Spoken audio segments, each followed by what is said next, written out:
Iran ও আমেরিকার মধ্যকার সংঘাত এবার নতুন ও ভয়ঙ্কর মোড় নিয়েছে।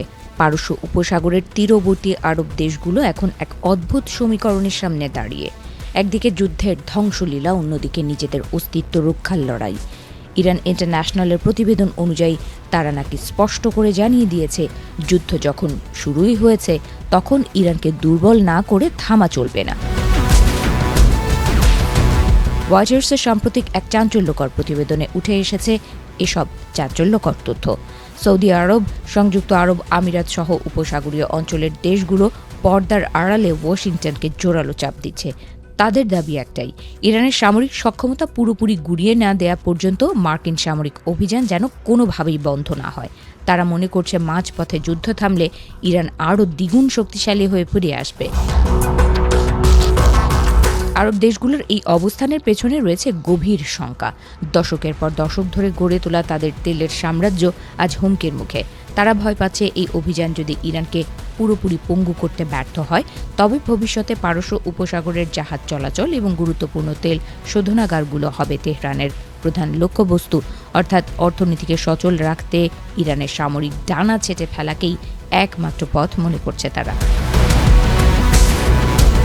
দেখতে দেখতে এই রক্তক্ষয়ী যুদ্ধ গড়িয়েছে তৃতীয় সপ্তাহে।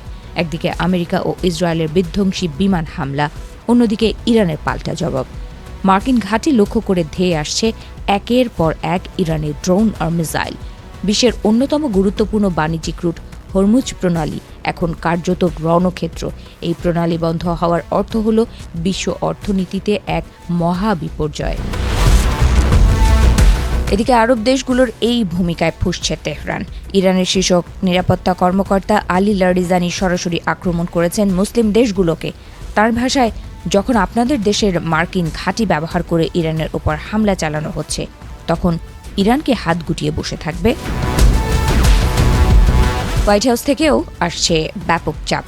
মার্কিন প্রেসিডেন্ট ডোনাল্ড ট্রাম্প চাইছেন এই যুদ্ধে আরব প্রতিবেশীদের প্রকাশ্য সমর্থন। ওয়াশিংটনের যুক্তি হলো, এই অভিযানের আন্তর্জাতিক বৈধতা বাড়াতে আঞ্চলিক দেশগুলোর অংশগ্রহণ জরুরি। তবে আরব দেশগুলো একলা চলো নীতিতে বিশ্বাসী নয়। তারা জানে এককভাবে কোনো পদক্ষেপ নিলে ইরানের সরাসরি প্রতিহিংসার শিকার হতে হবে তাদেরই।